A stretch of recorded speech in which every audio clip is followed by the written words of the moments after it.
8월 9일 연중제 19주일 복음 묵상 나누기입니다. 오늘 복음은 마태복음 14장 22절에서 33절의 말씀입니다. 군중이 배불리 먹은 다음 예수님께서는 곧 제자들을 재촉하시어 배를 타고 건너편으로 먼저 가게 하시고 그동안에 당신께서는 군중을 돌려보내셨다. 군중을 돌려보내신 뒤 예수님께서는 따로 기도하시려고 산에 오르셨다. 그리고 저녁때가 되었는데도 혼자 거기에 계셨다. 배는 이미 무태서 여러 스타디온 떨어져 있었는데 마침 맞바람이 불어 파도에 시달리고 있었다. 예수님께서는 새벽에 호수 위를 걸으시어 그들 쪽으로 가셨다. 제자들은 예수님께서 호수 위를 걸으시는 것을 보고 겁에 질려 유령이다 하며 두려워 소리를 질러댔다. 예수님께서는 곧 그들에게 말씀하셨다. 용기를 내어라. 나다. 두려워하지 마라. 그러자 베드로가 말하였다.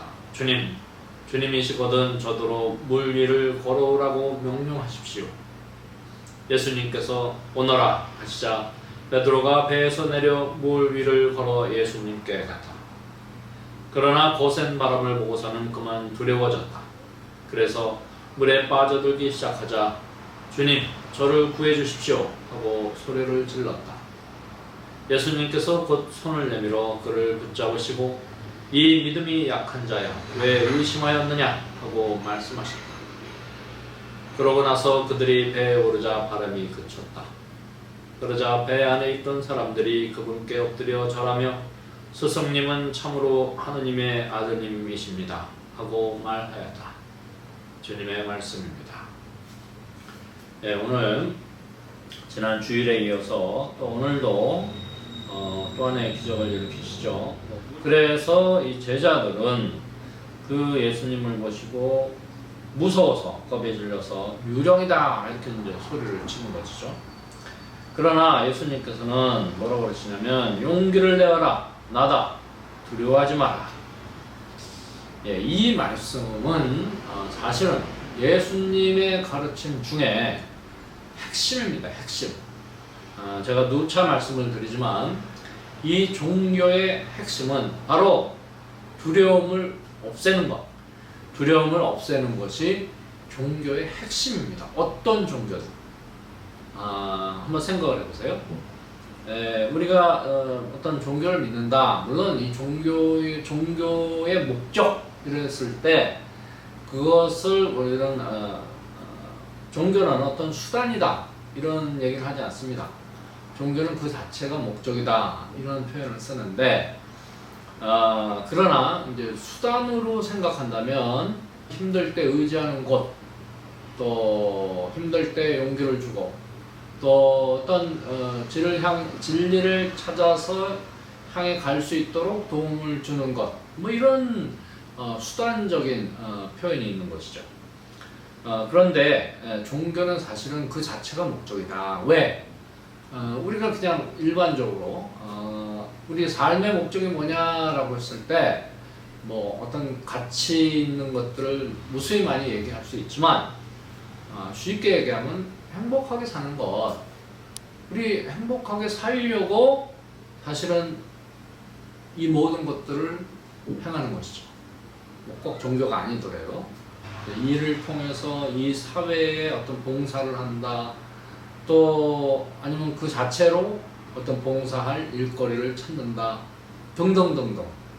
무언가 여러분들이 특별한 목적을 갖고 일을 할 때, 어떤 행동을 할 때 그 자체는 사실은 아주 근원적으로는 내 자신이, 내 삶이 기쁘고 행복하기 위해서 무언가를 한다라는 것이죠. 그랬을 때 종교도 마찬가지다. 그 자체가 진리를 찾아서 나아가는 것이다. 뭐 이렇게 철학적으로 아니면 신학적으로 여러 가지 해석을 할 수 있지만 궁극적인 것은 그것을 통해서 뭐 자아를 완성한다. 뭐 여러 가지 얘기를 할 수 있지만 그것을 통해서 우리는 기쁘고 행복한 삶을 영위하는 것이다. 그래서 이 종교 자체가 바로 우리의 그 삶을 기쁘고 행복하게 해준다면 그 자체가 어떤 목적이 될 수 있다라는 것이죠. 어찌됐든 그랬을 때 그 어떠한 걱정이나 두려움을 우리 마음속에 갖고 있으면 기쁘지 않습니다. 행복하지 않아요. 그래서 예수의 가르침 중에 이 두려워하지 마라 라는 말씀은 바로 종교의 핵심이자 예수님의 가르침 중에 핵심이면서 동시에 사실은 실천하기 어려운 덕목이다. 이렇게 얘기할 수 있습니다. 이건 이제 저의 신학인데 예수의 가르침을 좀 간단히 이야기하면 사랑하라, 그렇죠? 또 용서하라, 뭐 이런 거예요. 이게 핵심이라고 우리가 얘기하죠. 예수와 관계된 모든 종교는 사랑을 가르치고 용서를 가르칩니다. 그러나 지금 이 제자들이 두려워했을 때 예수님께서 분명히 얘기하십니다. 용기를 내라, 나다, 두려워하지 마라. 두려워하지 마라. 이 말씀은 예수님의 가르침 중에 가장 핵심이고 가장 실천하기 어렵다. 왜 실천하기 어렵냐? 여러분 한번 생각해 보세요. 인간 존재는 굉장히 불완전하기 때문에 이 모든 이 삶 안에서 굉장히 어렵습니다. 힘들고 또 여러 가지 실제 걱정거리도 닥치고 지금 뭐 장마도 이렇게 지속되니까 많은 지금 비로 인해서 생명도 잃고 피해를 많이 보고 있죠. 또 반대로 어느 나라에서는 뭐 산불이 나서 그냥 며칠째 그냥 꺼지지 않고 있고 또 지금 코로나 팬데믹 때문에 많은 사람들이 또 목숨을 잃죠. 이 삶은 정말 한마디로 디자스터, 재난이에요, 재난. 이런 가운데 어느 누가 행복할 수 있습니까? 기쁘지 않습니다. 또 나에게는 구체적으로 그런 재난이 닥쳐오지 않았다 라고 할지라도 함께 이 공동체 안에서 살아가는 사람들인데 옆에서 사람이 죽어나가고 아픈데 나 혼자 기쁠 수 있습니까? 여러분 지금 한번 생각해 보세요. 지금 나는 괜찮아, 나한테는 이 비 피해도 없고 나는 코로나에도 걸리지도 않고 난 괜찮아, 행복해 라고 할 사람이 어디 있겠습니까? 이 지금 전 세계 어디를 가도 물론 그렇게 사는 사람들도 있습니다. 그러나 그것은 올바른 삶의 태도가 아니죠. 어찌됐든 그렇기 때문에 이 두려워하지 마라라고 하는 이 말씀은 굉장히 실천하기 어려운 덕목이다. 항상 우리는 걱정하고 두렵습니다. 그리고 이 두려움의 궁극적인 대상은 사실은 죽음입니다. 죽음. 이 궁극적인 두려움의 대상인 죽음마저도 우리는 두려워하지 않아야 되는데 그래야 우리 마음이 안정되고 기쁘고 행복한 바탕이 되는 거 아닙니까?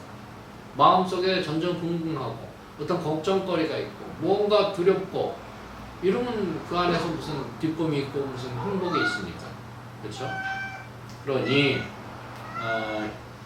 그런데 이 죽음마저 두려워하지 마라라고 했을 때는 이게 조금 이제 문제가 되는 거예요. 실천하기가 굉장히 어렵습니다. 왜냐? 우리는 죽음을 두려워하도록 만들어졌어요. 죽음을 두려워하도록, 죽음을 회피해서 내 생명을 보존하도록 되어 있다. 죽음을 두려워하지 않으면 우리는 지금 바로 나가서 길거리만 가도 바로 죽습니다. 왜? 이 얼마나 지금 많은 생명의 위협들이 있습니다. 차량이 얼마나 휑휑거리고 왔다 갔다 합니까? 교통사고 일어나는 거예요, 교통사고. 근데 난 죽음이 두렵지 않아 하고 그냥 교통신호도 무시하고 그냥 막 건너가 보세요. 바로 죽습니다.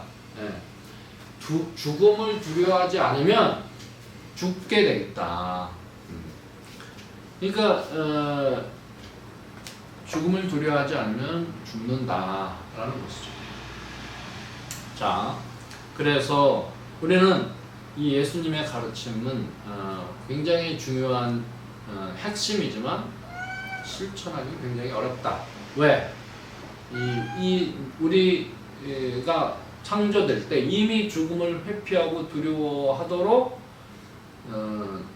자동 이 방어 시스템이 방어 기제가 내재되어 있기 때문에 어쩔 수 없이 본능적으로 죽음을 두려워하게 되어 있는데 그것마저 두려워하지 말라니 정말 실천하기가 어렵죠.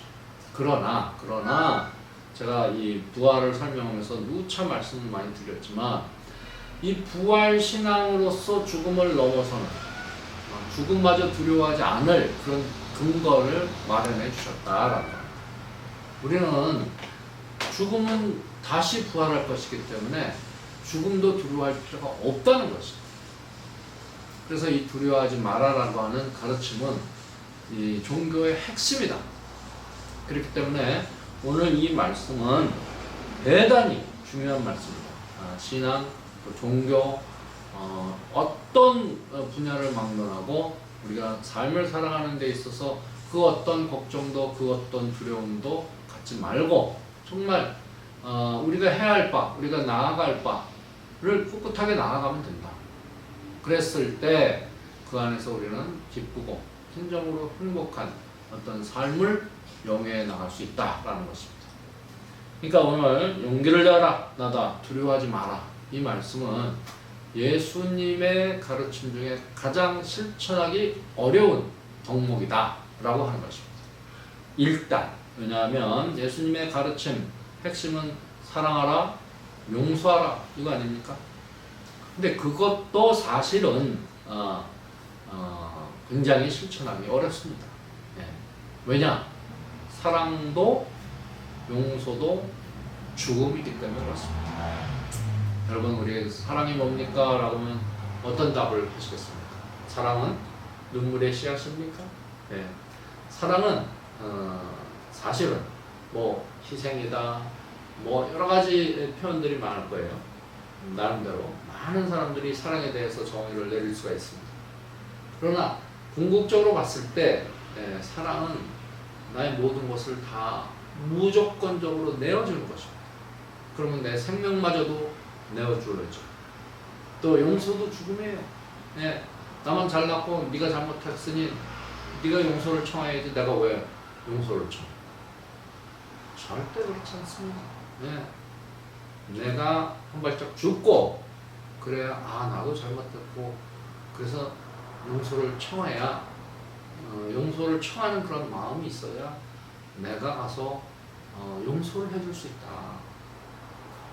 물론 용서와 화해는 좀 달라요. 왜냐면 내가 용서를 해준다 라고 했을 때 나도 한 발짝 죽고 나의 잘못도 있구나 라는 생각 때문에 용서를 청할 수도 있고 또 그러니 나도 이렇게 잘못을 하는데 상대방도 그런 잘못을 할 수 있구나 라고 이해하는 차원에서 얼마든지 인간이 불완전하니 많은 실수와 잘못을 저지를 수 있구나 해서 용서를 해줄 수 있는 거죠. 그러니까 내가 죽어야 용서도 가능하다.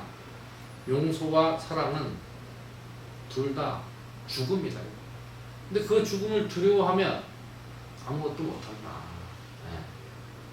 자, 그래서 사랑하라, 용서하라, 두려워하지 마라는 사실은 동급으로 실천하기 어려운 덕목이다. 그러나 걱정하지 마라, 두려워하지 마라. 얼마든지 할 수 있다. 어떻게? 그 죽음마저 두려워하지 않는 그 마음과 자세, 죽음을 넘어서는 신앙, 부활에 대한 신앙, 이것으로 우리는 진정한 사랑도 가능하고 진정한 용서도 가능하고 진정으로 이 세상에 그 무엇도 걱정하지 않고 두려워하지 않고 당당하게 떳떳하게 신앙인으로서 살아갈 수 있다는 것입니다. 오늘 예수님께서 물 위를 걸으시면서 제자들에게 두려워하지 마라 라고 하신 말씀을 가슴 깊이 새기면서 우리가 신앙인으로서 두려워할 게 무엇인지 한번 생각해 보면서 이 삶을 진정으로 기쁘고 행복하게 살아나가야 될 것입니다. 고맙습니다.